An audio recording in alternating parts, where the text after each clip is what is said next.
faut qu'il y ait une alliance entre les générations. Un retournement s'est opéré dans les sociétés traditionnelles, les personnes âgées étaient peu nombreuses, on mourait plus jeune, et le grand âge jouissait d'une grande considération. Et aujourd'hui, dans les sociétés dites développées, la vieillesse est devenue un phénomène de masse. Nous n'avons jamais été aussi nombreux dans l'histoire humaine, mais elle est aussi devenue un phénomène vide de sens, symboliquement rejeté aux marges de la société. Les personnes âgées apparaissent comme un poids mort à l'heure où est érigé en modèle universel l'adulte jeune.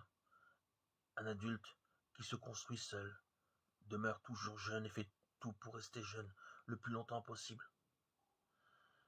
Terrible mirage qui nous expose tous, jeunes et moins jeunes, à bien des désillusions et des convenus. La jeunesse éternelle est une hallucination très dangereuse.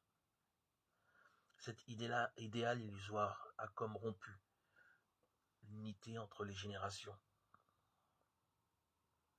Face à cette désagrégation du lien entre générations, il faut retrouver l'unité des âges de la vie, l'alliance entre les générations qui restitue à l'humain tous les âges de la vie est notre don perdu. Nous devons le reprendre.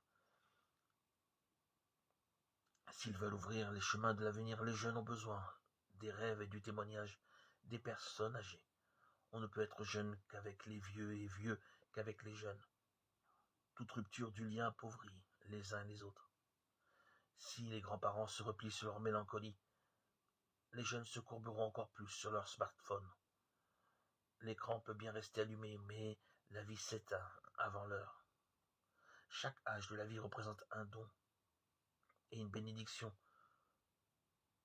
pour la société tout entière.